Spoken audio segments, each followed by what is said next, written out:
राजस्थान के पूर्व मुख्यमंत्री अशोक गहलोत ने कहा है कि जनता सच्चाई के साथ होती है और कांग्रेस के जो मुद्दे हैं वे जनता के मुद्दे हैं। जब प्रधानमंत्री की तरफ से कांग्रेस के घोषणा पत्र की आलोचना होने लगी तो अधिक से अधिक लोग घोषणा पत्र को डाउनलोड करने लगे और उससे घोषणा पत्र और लोकप्रिय हो गया। इसलिए जनता का मूड बदल गया है। जनता जब साथ होती है सच्चाई के और जो मुद्दे लेके आगे जनता खुद ही, जो कांग्रेस के मुद्दे वो जनता के मुद्दे हैं। महंगाई का मुद्दा कांग्रेस का भी है, जनता का भी है। बेरोजगारी का मुद्दा जनता का भी है, कांग्रेस का भी है। गरीब अमीर की भी खाई बनती जा रही है, बढ़ती जा रही है, वो मुद्दा कॉमन है। और जो राहुल गांधी जी की बात थी भाई प्यार मोहब्बत से रहो सब आपस के अंदर, ये मुद्दा भी जनता का भी है। तो चारों मुद्दे जो हैं मैं समझता हूँ कि पब्लिक के भी हैं, कांग्रेस के भी हैं। मैनिफेस्टो के अंदर वही बातें हैं। गारंटी शानदार दी गई है। मैं समझता हूँ कि जब आलोचना होने लगी प्राइम मिनिस्टर लेवल से तो लोग ज़्यादा डाउनलोड करने लगे। मैंने सुना कोई लाखों डाउनलोड कर रहे हैं कांग्रेस मैनिफेस्टो को, और ज़्यादा पॉपुलर हो गया वो। और शानदार मैनिफेस्टो की गारंटी मैं कह सकता हूँ। चर्चा थी कि राहुल गांधी वायनाड में दूसरे चरण की वोटिंग के बाद सीधे अमेठी लैंड करेंगे, लेकिन ये सारे दावे वादे हवा हवाई हो गए। अब तो अमेठी और रायबरेली में बात यहां तक पहुंच चुकी है कि एक एक घंटे एक एक मिनट कांग्रेस के लिए भारी पड़ने लगा है, क्योंकि नामांकन में अब कुछ ही घंटों का वक्त बचा है। प्रत्याशी घोषित करने से क्यों डर रहे हैं? डरा कोई नहीं है।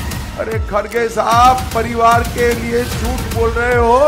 कांग्रेस अध्यक्ष को अधिकार सौंपा गया है। ठीकरा आप पर ही फूटने वाला है। ये भाई बहन सुरक्षित रहेंगे। अमेठी और रायबरेली में नामांकन की उल्टी गिनती शुरू हो चुकी है। स्मृति ईरानी 3 दिन पहले ही शक्ति प्रदर्शन के बाद अमेठी से नामांकन कर चुकी हैं, लेकिन कांग्रेस में अब भी कंफ्यूजन है। कंफ्यूजन इसलिए क्योंकि वायनाड को लेकर राहुल गांधी दुविधा में हैं। राहुल गांधी वायनाड नहीं छोड़ना चाहते, प्रियंका गांधी चुनाव नहीं लड़ना चाहती हैं, लेकिन अमेठी रायबरेली में राहुल प्रियंका की डिमांड हो रही है। कांग्रेस के कार्यकर्ता अमेठी में राहुल गांधी से चुनाव लड़ने की अपील कर रहे हैं, तो वहीं रायबरेली में प्रियंका नहीं तो वोट नहीं के पोस्टर लग चुके हैं। ऐसे में कांग्रेस के अध्यक्ष मल्लिकार्जुन खड़गे भी अब कंफ्यूज हो चुके हैं, जिस पर खुद गृह मंत्री अमित शाह ने निशाना साधा है। अरे खड़गे साहब, काहे कोई परिवार के लिए झूठ बोल रहे हो? 4 जून को हारने के बाद ठीकरा आप पर ही फूटने वाला है, आपको मालूम नहीं है। ये किसी के नहीं होते खड़गे जी, बड़ी लंबी सूची है। 4 जून को जैसे ही कांग्रेस हारेगी, ये भाई बहन सुरक्षित रहेंगे। बेचारे 80 की आयु के खड़गे जी की बलि चढ़ने वाली। दरअसल अमेठी ही नहीं बल्कि रायबरेली में भी नामांकन के लिए बेहद कम वक्त बचा है। यहाँ 26 अप्रैल से नामांकन प्रक्रिया शुरू हो चुकी है। नामांकन की आखिरी तारीख 3 मई है। अमेठी में अब तक कांग्रेस प्रत्याशी तय नहीं। रायबरेली में भी कांग्रेस कंफ्यूज है। बातचीत चल रही है और इसी कंफ्यूजन का सॉल्यूशन ढूंढने के लिए अमेठी से रायबरेली तक और लखनऊ से दिल्ली तक मंथन चल रहा है। दरअसल बीजेपी आरोप लगा रही है कि अमेठी और रायबरेली में कांग्रेस डर चुकी है। 2019 के बाद राहुल गांधी मैदान छोड़ चुके हैं। रायबरेली में कांग्रेस का गिरता ग्राफ भी कुछ इसी ओर इशारा कर रहा है। वोट प्रतिशत की बात करें तो 2009 में कांग्रेस 71%, बीजेपी 3.82% पर थी। 2014 में कांग्रेस 63%, बीजेपी 3 से 21.05% पर पहुंच गई। 2019 में कांग्रेस 55% तो बीजेपी 21 से 38.39% पर चली गई। और ये आंकड़े तब के हैं जब सोनिया गांधी इस सीट से चुनाव लड़ी थी, लेकिन राज्यसभा जाने के बाद अब इस सीट को लेकर भी कंफ्यूजन है। तो स्मृति ईरानी है क्योंकि वो सिटिंग एमपी है। रायबरेली के कैंडिडेट कौन है बीजेपी का, बताइए?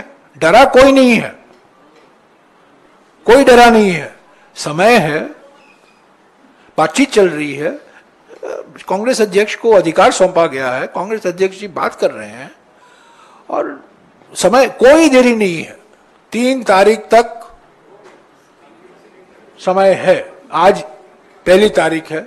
आज हम श्रमिक न्याय के बारे में चिंतित हैं। और अगले 24 या 30 घंटे के अंदर, यानी मान लिया जाए कि कांग्रेस आखिरी ओवर में मैदान में उतरेगी, डरा कोई नहीं है, या फिर गांधी परिवार इन दोनों सीटों पर रणनीति तैयार कर रहा है। कांग्रेस अध्यक्ष को अधिकार सौंपा गया है, कांग्रेस अध्यक्ष जी बात कर रहे हैं। क्योंकि वक्त कम है, काम ज्यादा, इसीलिए राहुल और प्रियंका गांधी सियासी फायदा तलाश रहे हैं। Bureau report, news 18।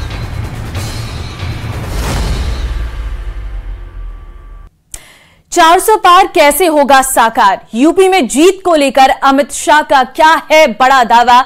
जातीय जनगणना पर क्या बोले गृह मंत्री अमित शाह? कांग्रेस के मैनिफेस्टो और राहुल प्रियंका के यूपी से लड़ने और ना लड़ने की कंफ्यूजन पर क्या बोले अमित शाह? न्यूज़ 18 के group editor in chief Rahul Joshi के साथ गृह मंत्री अमित शाह का पूरा इंटरव्यू देखिए आज रात 9 बजे।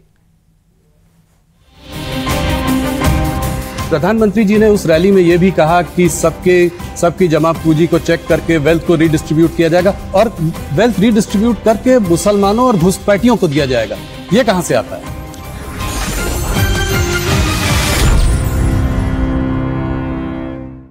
और चलिए भरतपुर से एक बड़ी खबर आपको देंगे। ढीक खुदाई में मिले अवशेष।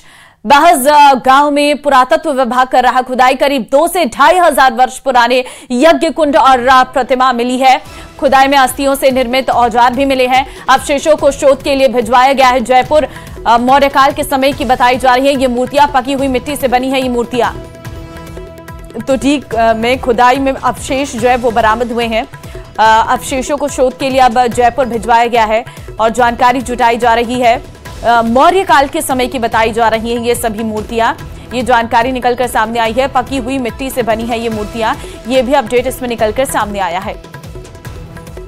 तो भरतपुर से आपको जानकारी दे रहे हैं। बहज गांव बताया जा रहा है जहां पर पुरातत्व विभाग खुदाई कर रहा है। करीब 2 से 2,500 वर्ष पुराने यज्ञ कुंड और प्रतिमा यहां से मिली है।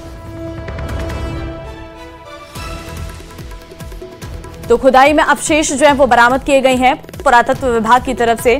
2 से 2,500 वर्ष पुराने यज्ञ कुंड और प्रतिमा भी मिली है और अस्थियों से निर्मित औजार भी यहां पर बरामद किए गए हैं खुदाई में। संवाददाता दीपक इस वक्त फोन लाइन पे हमारे साथ है। दीपक, देखिए खुदाई में अवशेष जो है वो बरामद किए गए हैं। क्या कुछ इस दौरान पुरातत्व विभाग को मिला है?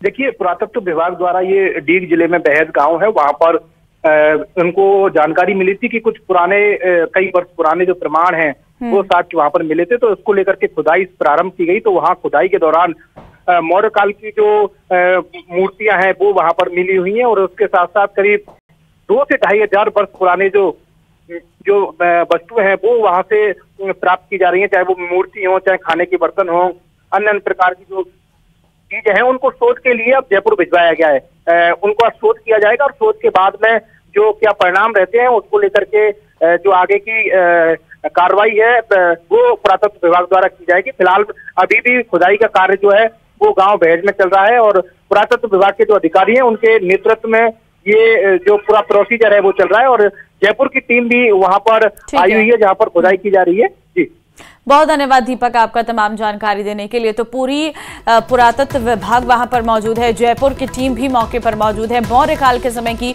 मूर्तियां ये बताई जा रही हैं अब जिन्हें आगे लैब भेजा जाएगा परीक्षण के लिए कि ये जो मूर्तियां हैं वो कितनी पुरानी हैं और इन सब के बारे में जांच पड़ताल जो है आगे पुरातत्व विभाग करेगा।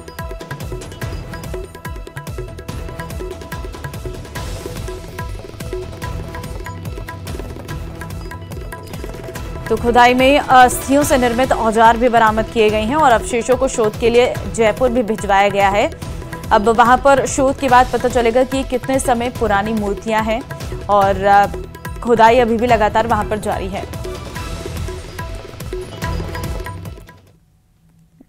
और अब जैसलमेर से आपको बड़ी खबर देंगे जहां पर नशे के सौदागरों के खिलाफ बड़ी कार्रवाई की गई है। टैक्ट टीम की 24 घंटे में लगातार दूसरी बड़ी कार्रवाई देखने को मिली है। अफीम का 7 किलो 312 ग्राम किलो दूध बरामद किया गया है। तस्करों से 60,750 रुपए बरामद किए हैं। टीम ने एक कार को किया है जब्त। 2 तस्कर गिरफ्तार किए गए हैं। डोली कल्ला बालोतरा जिले के निवासी हैं दोनों तस्कर। जैसलमेर में अफीम की सप्लाई देने आए थे दोनों तस्कर। तो नशे के सौदागरों के खिलाफ यह बड़ी कार्रवाई देखने को मिली है और डोली कल्ला बालोतरा जिले के निवासी हैं ये दोनों तस्कर। जैसलमेर में अफीम की सप्लाई देने आए थे ये दोनों तस्कर। जैसलमेर से जानकारी इस वक्त आपको दे रहे हैं। टैक्ट टीम की 24 घंटे में लगातार ये दूसरी बड़ी कार्रवाई देखने को मिली है।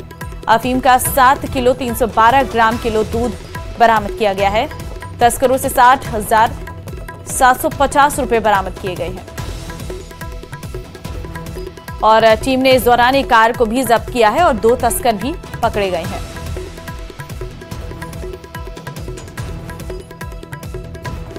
और जैसलमेर में अफीम की सप्लाई देने आए थे ये दोनों तस्कर। जयपुर से बड़ी खबर आपको देंगे। आरसीए से जुड़े जिला संघों में खलबली मची है। आरसीए का पर एडहॉक कमेटी बनाने के बाद कई जिला क्रिकेट संघ निशाने पर हैं। सहकारिता विभाग इस पर लगातार कार्रवाई कर रहा है। चित्तौड़गढ़ जिला क्रिकेट को भंग करके लगाई एडहॉक कमेटी। इसी जिले से ताल्लुक रखते हैं सहकारिता मंत्री गौतम धक। चित्तौड़गढ़ पर कार्रवाई के बाद कई जिले आ सकते हैं रडार पर। तो जिला संघों में खलबली इस वक्त मच गई है। निशाने पर जिला क्रिकेट संघ है। आरसी से जुड़े जिला संघों में खलबली मची हुई है और चित्तौड़गढ़ पर कार्रवाई के बाद कई जिले भी इसके रडार पर आ सकते हैं। और एसीबी मुख्यालय से इस वक्त की एक बड़ी खबर है। एसीबी के पूर्व डीआईजी विष्णुकांत के खिलाफ केस दर्ज किया गया है। 9,50,000 रुपए की रिश्वत लेने का केस दर्ज किया है। रिश्वत मामले में हेड कांस्टेबल का नाम निकालने के एवज में ये घूस ली थी। सरदार सिंह का नाम निकालने के एवज में रिश्वत मांगी गई थी और डीजी एसीबी और डीजीपी राजस्थान को भेजी गई थी शिकायत। गनमैन के जरिए डीआईजी विष्णुकांत ने मांगी थी घूस। वर्तमान में आईजी होमगार्ड के पद पर कार्यरत है IPS Vishnukant. IG Vishnukant head constable और कांस्टेबल प्रताप सिंह के खिलाफ एफआईआर दर्ज की गई है। तो एसीबी मुख्यालय से जुड़ी अहम खबर आपको इस वक्त हम दे रहे हैं। IG constable head constable Pratap के खिलाफ यह मामला दर्ज किया गया है। हेड कांस्टेबल का नाम निकालने के एवज में ये घूस ली गई थी। रिश्वत मामले में सरदार का नाम निकालने के नाम पर घूस ली गई थी।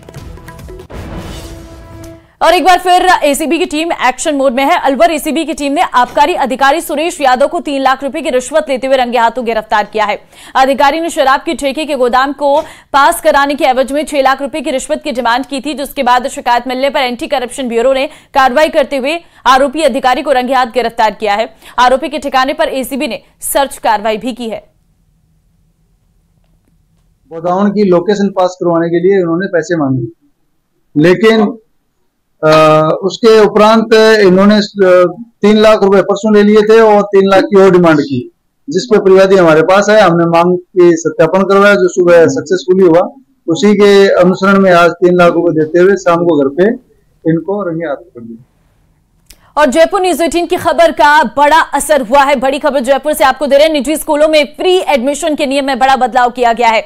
आरटी के एडमिशन में आयु गणना नियम में हुआ है बदलाव। न्यूज 18 ने प्रमुखता से इस खबर को उठाया था और लंबी मशक्कत के बाद शिक्षा विभाग ने यह फैसला लिया है। अब आयु गणना की जाएगी। 1 अप्रैल 2024 के आधार पर लाखों अभिभावक वंचित रह रहे थे पिछली आयु गणना से और अब नए नियम से लाखों अभिभावकों को राहत मिली। अब 10 मई तक जमा होंगे आरटी के आवेदन। 13 मई को शिक्षा संकुल में निकाली जाएगी आवेदन की लॉटरी। तो फिलहाल यहां पर एक बड़ी राहत जो है वो देखने को मिल रही है। निजी स्कूल में प्री एडमिशन के नियम में ये बड़ा बदलाव किया गया है। न्यूज 18 ने प्रमुखता से इस मामले को उठाया था। कड़ी मशक्कत के बाद शिक्षा विभाग ने ये फैसला लिया है, जिससे अब साफ तौर पर अभिभावकों को बड़ी राहत मिलेगी।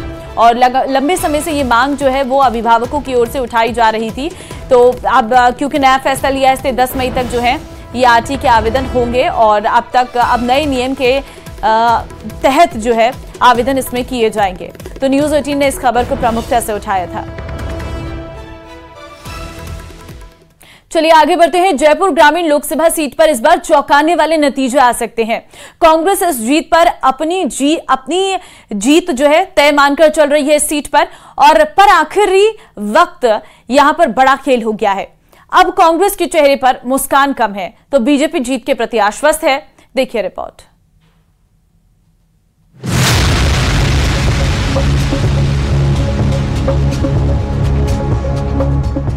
जयपुर ग्रामीण में क्या पलट गई बाजी। मतदान से एक दिन पहले ही हो गया खेला। जातियों की किलेबंदी में बीजेपी ने लगाई सेंध। तो क्या जीतते जीतते चुनाव हार गई कांग्रेस। बीजेपी के दिग्गज राव राजवेंद्र सिंह के सामने कांग्रेस ने सचिन पायलट के करीबी और राजस्थान विश्वविद्यालय के पूर्व छात्र संघ अध्यक्ष अनिल चोपड़ा को मैदान में उतारा।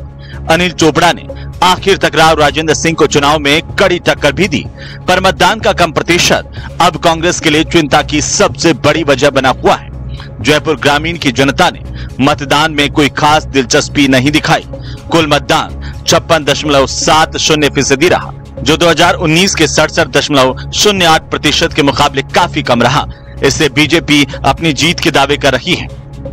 भारतीय जनता पार्टी जिस प्रकार से इस चुनाव के अंदर उन्होंने एकजुट होकर कार्य किया है, 25 की 25 सीटें आना मुझे ऐसा लगता है संपूर्ण रूप से संभव है। कहीं भी कोई शंका की गुंजाइश है नहीं। सबसे बड़ी इश्यूज क्या है जिन पे वोट करे जनता? जनता राष्ट्र हित में वोट करे, राष्ट्र की नीतियों को लेकर वोट करे, नरेंद्र मोदी जी की जो योजना है उनको लेकर वोट, चाहे वो JJM हो, चाहे वो नदी से नदी जोड़ने की बात हो, चाहे किसान की आय को दुगनी करनी हो, या किसान की व्यवस्था, किसान की खेती के तरीके और व्यवस्थाओं को और सुसज्जित करना हो, ये सारी चीजें उसके अंदर है।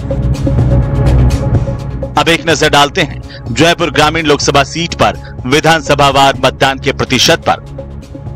आमेर में 59.50% मतदान, तो जोटवाड़ा में 59.59%, फुलेरा में 59.30%, शाहपुरा 58.22%, विराटनगर 53.85%, तुबानसूर में 49.47%, जम और रामगढ़ 57.32%, तो वहीं कोटपुतली में 53.17% मतदान हुआ।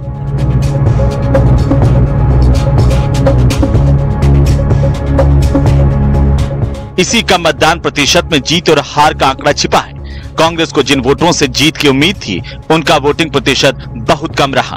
पहले यह अटकलें लगाई जा रही थी कि जाट प्रत्याशी होने के कारण इस सीट की 5 विधानसभा सीटों पर जाट समुदाय से आने वाले अनिल चोपड़ा के पक्ष में मतदान करेंगे, पर ऐसा कहीं भी दिखाई नहीं दिया। यादव वोट बैंक के कांग्रेस में शिफ्ट होने के पहले कयास लगाए जा रहे थे, मगर आखिर में यादवों का पलड़ा भी भाजपा के पक्ष में झुकने की खबर आई। सचिन पायलट समर्थित उम्मीदवार होने की वजह से अनिल चोपड़ा के पक्ष में गुर्जरों के बीच अनिल चोपड़ा की जनसभाएं तो बड़ी बड़ी हुई, पर कोटपुतली की गुर्जर बहुल सीट पर वोटिंग सिर्फ 53% हुई। मीना और SC मतदाताओं ने भी कांग्रेस के पक्ष में कोई ज्यादा बढ़ चढ़कर मतदान नहीं किया। उल्टा इन जातियों का झुकाव भी बीजेपी प्रत्याशी की तरफ ही झुका हुआ नजर आया। तो कांग्रेस से बीजेपी में आए पूर्व मंत्री लालचंद कटारिया और राजेंद्र यादव ने झोटवाड़ा और कोटपुतली में जमकर मेहनत करते हुए कांग्रेस की तय मानी जा रही जीत की संभावनाओं पर आखिर तक पानी फेरने में कोई कमी नहीं छोड़ी। फिर भी कांग्रेस उम्मीदवार को जीत का पूरा भरोसा है। और चलिए, इस बुलेटिन में फिलहाल के लिए बस इतना ही। बाकी नई खबरों के लिए आप बने रहिए हमारे साथ। नमस्कार।